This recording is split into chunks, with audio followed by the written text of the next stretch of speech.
또야사이언스입니다. 중학교 2학년 과학 4단원 두 번째 시간으로 오늘은 광합성에 영향을 미치는 환경 요인에 대해서 알아보겠습니다. 유튜브 하단에 더보기를 클릭하시면 필기 PDF 자료를 다운받을 수 있는 링크가 있습니다. 자료를 다운받아서 함께 필기하며 학습하시기 바랍니다. 자, 그럼 먼저 광합성에 영향을 미치는 환경 요인과 관련된 대표적인 실험 하나를 살펴보고 가겠습니다. 바로 빛의 세기가 광합성에 미치는 영향을 확인하는 실험입니다. 실험 세팅은 아래 그림과 같습니다. 먼저 표본병에 1%의 탄산수소 나트륨 수용액을 채웁니다. 자, 그리고 깔때기에 요렇게 검정말을 채우는데, 자, 글을 읽어보세요. 검정말 줄기를 비스듬히 잘라 깔때기에 넣고, 이 줄기 단면이 위로 향하도록 깔때기를 거꾸로 세워 표본병 안에 넣습니다. 실제 실험을 할 때는 이 깔때기를 이렇게 뒤집어서 놓기 편하게 하기 위해서 요 아래쪽에 자갈이나 돌들을 실제로는 채웁니다. 여기 그림에는 표현하지 않았습니다.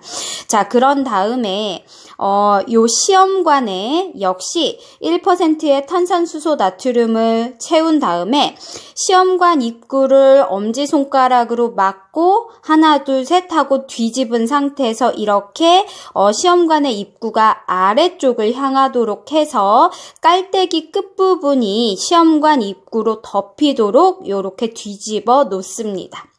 자, 참고로 1% 탄산수소 나트륨 수용액을 집어넣은 이유는 바로 이 수생식물인 검정말에 이산화탄소를 공급하기 위함입니다.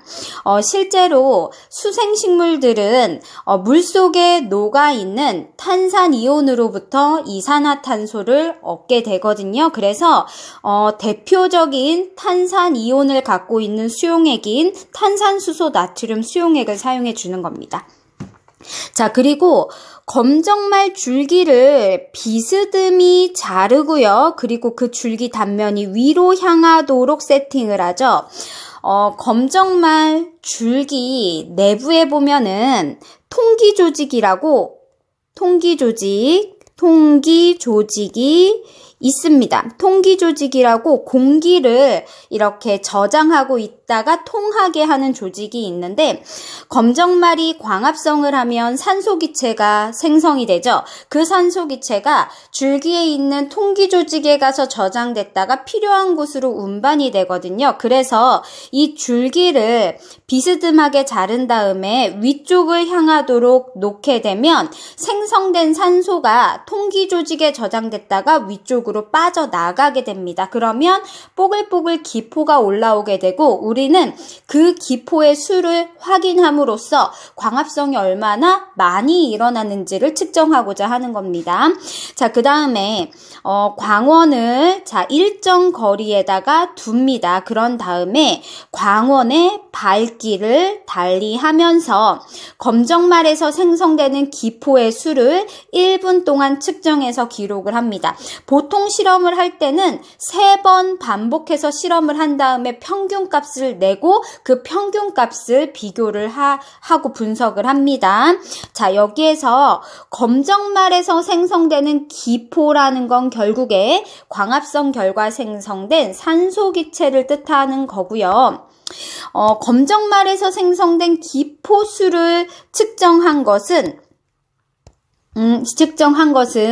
얼마나 광합성이 활발하게 일어났는지, 즉 광합성 양이 얼마 있는지를 이렇게 우리가 추측할 수 있는 그런 데이터가 되겠습니다. 자, 이렇게 실험을 해보면 어떤 결과가 나오냐면 밑에 빛의 세기가 세지면 발생하는 기포수가 증가합니다. 그러니까 빛의 세기가 셀수록 광합성이 활발하게 일어날 수 있다는 뜻이에요. 자, 그런데 빛의 세기가 어느 정도 이상이 되면 더 이상 발생하는 기포수가 증가하지 않고 최대값에서 일정하게 유지됩니다. 기포수는 더 이상 증가하지 않습니다. 자, 이건 왜 그런 거냐면 광합성이라는 식물의 이런 것을 물질대사라고 하는데, 광합성이라는 식물의 작용은 광합성 효소에 의해서 일어나는 겁니다. 자, 광합성 효소는 공장의 기계를 생각하시면 됩니다.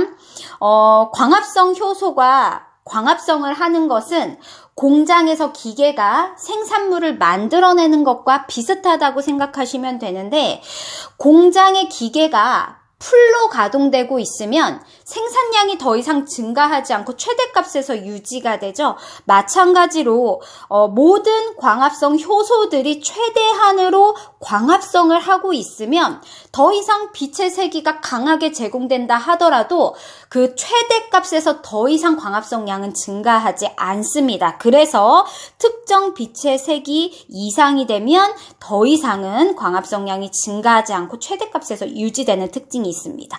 자, 이런 실험을 바탕으로 해서 우리는 광합성에 영향을 미치는 환경 요인 3가지를 정리합니다. 첫 번째, 빛의 세기. 빛의 세기가 셀수록 광합성 양은 증가한다고 했어요. 그런데 무한정 증가하는 게 아니라 어느 빛의 세기 이상이 되면 일정하게 유지되는 특징이 있습니다. 자, 이것은 이산화탄소 농도도 마찬가지입니다. 공장의 기계가 풀로 돌아가고 있는 상태에서는 아무리 원재료를 더 많이 공급한다 하더라도 생산량이 증가하지 않고 최대값에서 유지됩니다. 이산화탄소가 그 광합성의 재료이기 때문에 이산화탄소 농도가 증가하면 광합성 양도 증가할 수 있으나 특정 농도 이상이 되면 더 이상 증가하지 않고 광합성 양이 일정하게 최대값에서 유지되는 특징이 있습니다.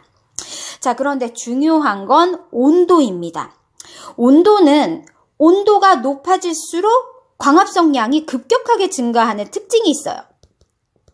자, 그런데 어느 온도 이상이 되면, 자, 여기서 어느 온도 이상은 40도씨 이상을 뜻합니다. 온도가 40도씨 이상이 되면 광합성 양이 급격하게 감소하게 됩니다. 자, 이거는 왜 그러냐면 광합성은 광합성 효소 작용에 의해서 일어난다고 했어요. 자, 그런데 광합성 효소는 단백질입니다. 온도가 40도 이상이 되면 단백질인 광합성 효소가 단백질인데요. 이 단백질이 변성이 됩니다. 자, 변성이 되는 것은 여러분 소고기를 굽는 걸 생각하시면 됩니다. 소고기는 대표적인 단백질 식품이죠. 이 단백질은 굽기 전에는 붉은색을 띱니다. 그런데 구우면 회색으로 변하면서 살짝 쪼그라들어요. 이것을 단백질 변성이라고 합니다. 온도가 40도씨 이상이 되면 모든 효소는 변성이 돼요. 그리고 그 기능을 잃게 됩니다. 광합성 효소가 기능을 잃기 때문에 더 이상 광합성이 일어나지 않아서 광합성 양이 급격하게 감소하게 됩니다. 자, 요 3가지 환경 요인에 의한 광합성 량을 지금부터 그래프로 그리면서 복습을 하도록 하겠습니다. 첫 번째 그래프는 빛의 세기에 따른 광합성량 그래프입니다. X축에 빛의 세기라고 써주세요. 빛의 세기가 세질수록 광합성량이 증가하는데 특정 빛의 세기에 도달하면 그거보다 빛의 세기가 더 세진 상태에서는 더 이상 광합성량이 증가하지 않고 일정하게 유지가 됩니다. 자, 다음으로 두 번째 그래프는 이산화탄소 농도에 따른 광합성량 그래프입니다. X축에 이산화탄소 농도라고 적어주시고요. 자, 이산화탄소 농도 역시 농도가 높아질수록 광합성량이 증가합니다. 그러다가 특정 농도 이상이 되면 더 이상 증가하지 않고 최대값으로 일정하게 유지되는 이런 식의 그래프가 나옵니다. 마지막으로 온도에 따른 광합성량 그래프를 그려보겠습니다. X축에 온도라고 적어주시고요. 온도가 높아질수록 광합성량이 급격하게 증가합니다. 참고로 온도가 0도일 때도 광합성 효소가 아주 느린 속도로 낮은 효율로 작동을 해서 광합성이 어느 정도는 일어나기 때문에 자, 요 지점부터 시작하겠습니다. 온도가 높아질수록 급격하게 증가하는 요런 그래프가 나옵니다. 자, 그런데 광합성량이 최대인 온도를 따지면 우리 체온 범위인 대략적인 37도씨 정도를 생각해 주시면 되고요. 40도가 넘어가면서는 효소가 변성되면서 광합성량이 이렇게 급격하게 떨어지는 이런 형태의 그래프가 나타나게 됩니다. 자, 오늘은 광합성에 영향을 미치는 환경 요인에 대해서 정리해 보았습니다. 고생하셨고 우리는 다음 영상에서 증산작용으로 만나도록 하겠습니다.